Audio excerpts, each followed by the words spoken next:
out of a book. You would benefit from much lighter spirit, much more akin to Lydia.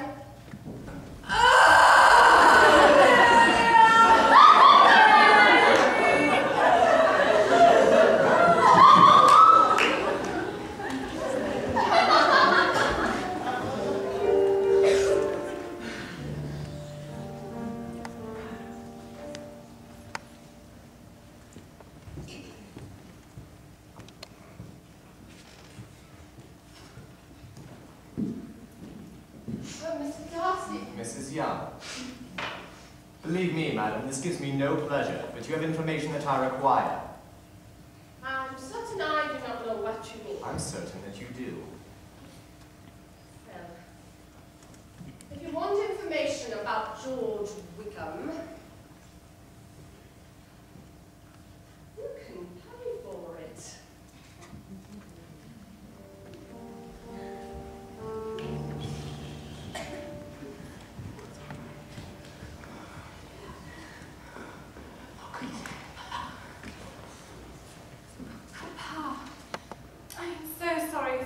You must have endured during your stay in London. Say nothing of it. Who should suffer but myself? It has been my own doing, and I ought to feel it. But you must not be too hard upon yourself. You may well warn me of such an evil. Human nature is so prone to fall into it. No, Lizzie, I will once in my life feel how much I am to blame. I'm not afraid of being overpowered by the impression. It will pass away soon enough.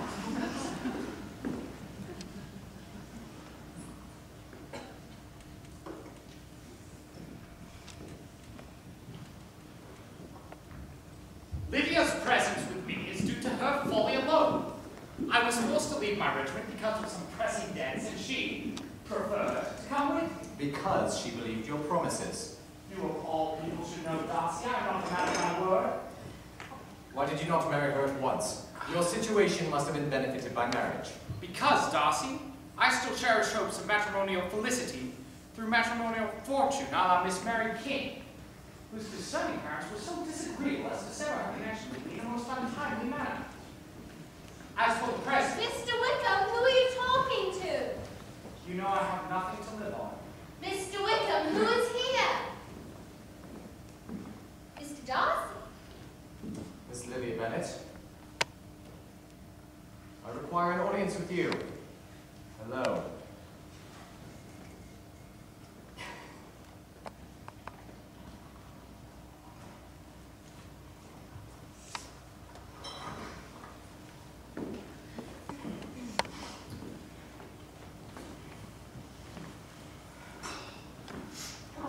Her tea. Oh, yes, tea. Let me get you a cup, Papa.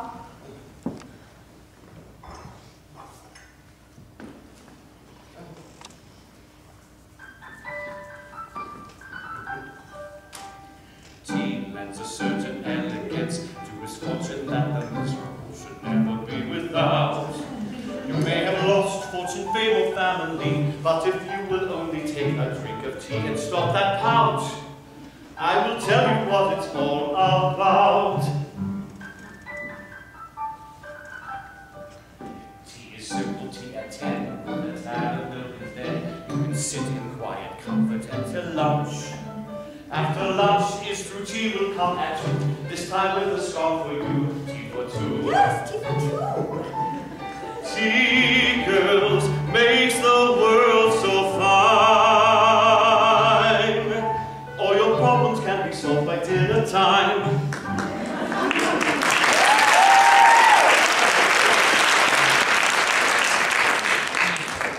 Yes, it will be my turn. I will sit in my library, in my nightcap and powdering gown, and give as much trouble as I can. Or perhaps I may defer it till Tissy runs away. I will not run away, Papa. If I were to ever go to Brighton, I would behave much better than Lydia. You go to Brighton. No, Kitty. I have at last learned to be cautious, and you will feel the effects of it. No soldier is ever to come into my house again, nor even to pass through the village. Balls will be absolutely prohibited unless you stand up with one of your sisters. And you are never to stir out of doors until you can prove that you have spent 10 minutes of every day in a rational manner. Do not make yourself unhappy. If you are a good girl for the next, I would say, 10 years, I shall take you to a music recital at the end of them. There is an express, sir, for Mr. Gardner. Oh, thank you. Read it, Lizzie. I'm not sorry for it. An espresso. Oh, my dear brother, I am at last able to send you some tidings of your daughter. Soon after you left me on Saturday, I was fortunate enough to find out in what part of London they were. Mr. Gardner, sir, it is owing to myself alone that Wickham's worthlessness has not been so well known as may make him repulsive to any young woman of character. This is due to my own conceited pride, for I thought it beneath me to lay my private actions open to the world. You must allow me, therefore, to remedy an evil which has been brought on by myself. I will not leave my Mr. Wickham. I am certain we shall be married some time or other, so we do not know why you come here at all, do we, Wickham? £10,000, Wickham. I pay all your debts and purchase you a commission in the army, and you marry her as soon as can be arranged. Done.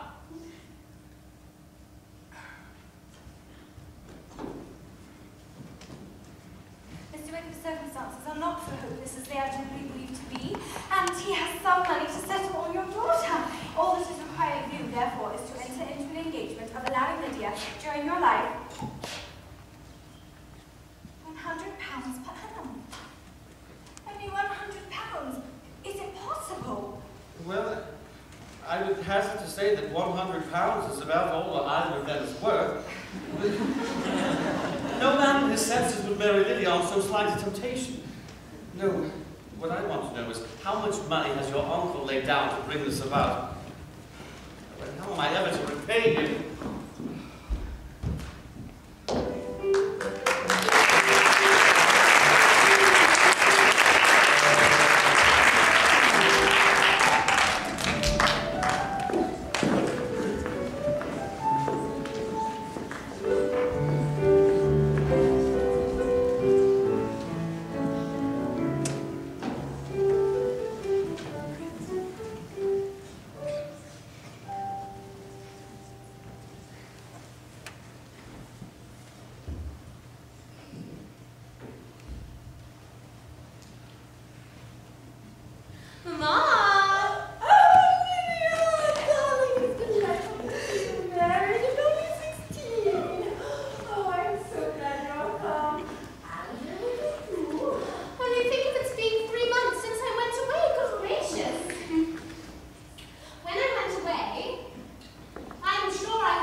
I was surprised to see Darcy in town last month. passed each other several times. Did you happen to see him while you were at Lambton? Yes, he introduced us to his sister. When last I saw her, she was not very promising. I do hope she will turn out well. Oh, I dare say she will. She has got over the most trying age. And did you happen to go by the village of Kimpton while you were there? I mention it because it is the living which I ought to have had. And how should you have liked making sermons, Mr. Wickham? Exceedingly well. The quiet of such a life would have answered all my ideas of happiness. Indeed. I had heard there was a time when sermon making was not quite so palatable to you as it seems to be at present, that you actually declared your resolution of never taking orders and were compensated accordingly. You did? Well, there was some foundation in that. You might recall what I said on the subject when first we spoke. Oh, come, Miss Wickham, let us not quarrel about the past. We are brother and sister now, you know. In future, I hope we shall always be of one mind. I must show Wickham off to all the neighbours at once, Mamma, for we must leave at once for his commission at Newcastle. It will be simply years before I see you all again. Oh, Lydia, this is such a sad thing. You should stay in America. You should stay in Brighton, where you are such a favourite, such an unpleasant business. You know that the militia up in the north may not be as pleasant. Well, you and Pa and my sisters must come down and see us sometime. I dare say there'll be some dances, and when you leave, you can leave my sisters behind you, and I dare say I should get husbands for them all. Oh, I should like it beyond anything. I do not think I particularly like the way of getting husbands. My dear sisters, my father, my dear mother. Goodbye.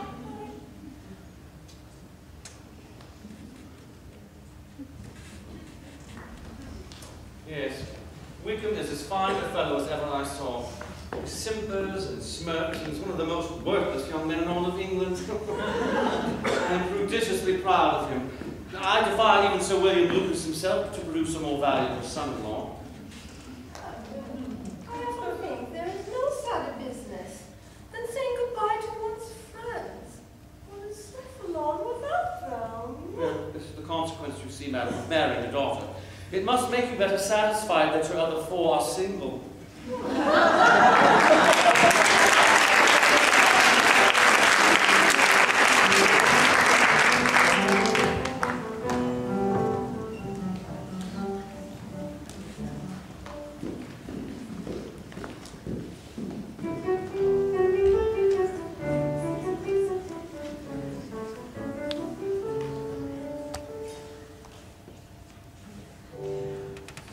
Well, and so Mr. Bingley has come back.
long since you left the neighborhood? Yes, it has, madam.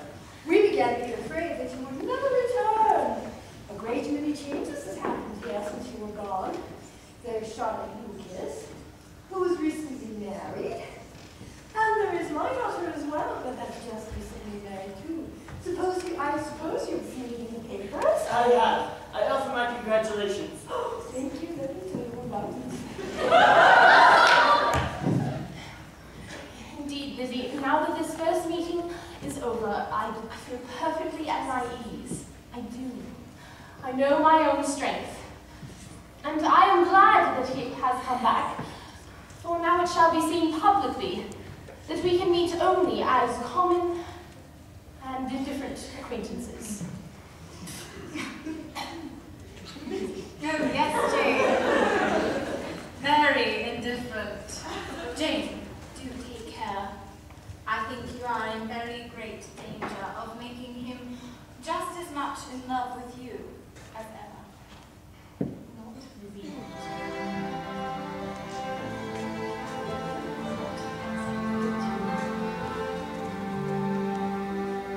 I am stronger now than when he went away. Calmer now and stronger day by day. It is still the finest I ever knew. But I am stronger now, and I no longer wish for.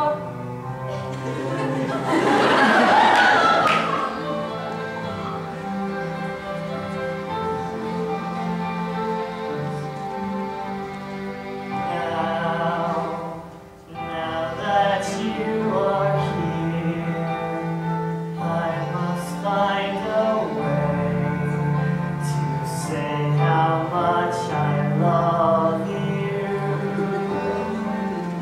And now, as I'm standing by your side,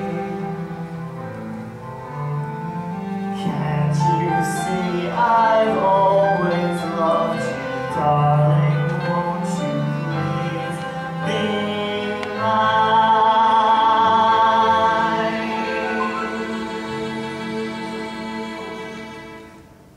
Darling, won't you please be mine?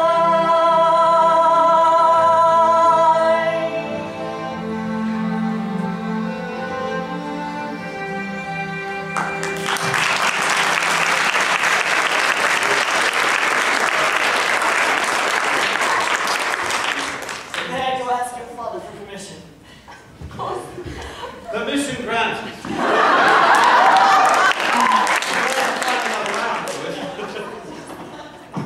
Jane, I congratulate you. You are a good girl. I have not a doubt of your doing very well together. You're both of you so compliant that nothing will ever be resolved on. So easy that every servant will cheat you, and so generous that you will always exceed your income. See that income indeed, Mr. Bennet. Why, he has 4,000 or 5,000, likely more. Oh, Jane, I knew you could not be beautiful for nothing. But where is Lydia and her fine husband then? Oh, just look at me now that feeling.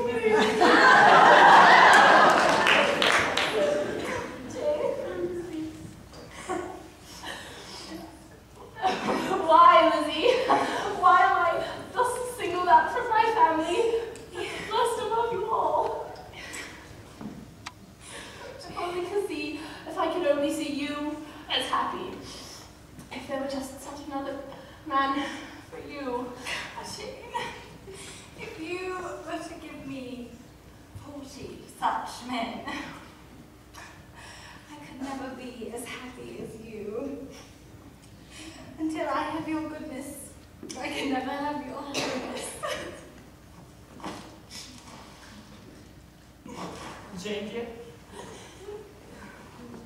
Come, Darcy.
I know it can be nothing but a scandalous falsehood, can you declare there is no foundation to it?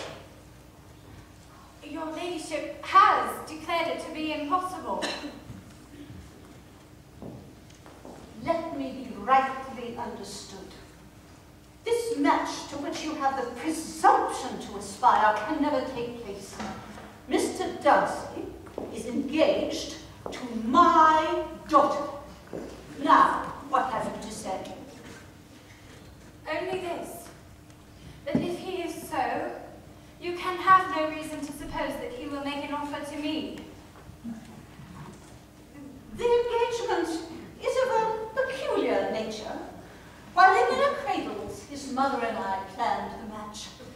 And now at the point when the wishes of both sisters would be accomplished, to be prevented by a young woman of inferior birth, of no importance in the world, totally But what is unlikely. that to me? If Mr. Darcy is neither by honour nor by inclination confined to his cousin, why is he not to make another choice? And if I am that choice, why may I not accept him? He is a gentleman, I am a gentleman's daughter. So far we are equal. But who is your mother? Who are your aunts? Your uncles? Obstinate, headstrong girl, I am ashamed of you. Sit down.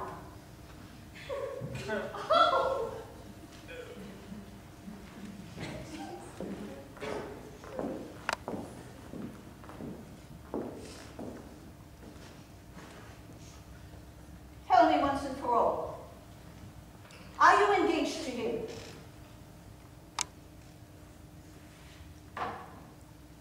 I am not. And will you promise never to enter into such an engagement? I will not.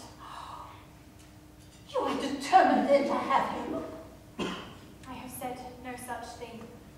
I am only determined to act in a manner which will, in my own opinion, constitute my happiness without reference to you or to anyone else so wholly unconnected with myself. You refuse to accede to my wishes. You are determined to ruin Darcy in the eyes of the world. Heaven and earth, that the shades of Pemberley should be so polluted. Never mind. I know now how to proceed. I take no leave of you, Miss Bennet. I send no compliments to your mother. You deserve no such attention. I am most seriously displeased.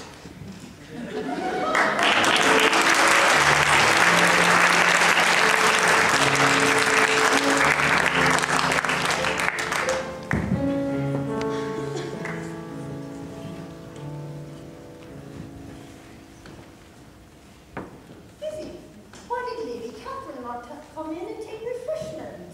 She did not choose it. She would go. Lizzie, I was coming to look for you. I've just received a letter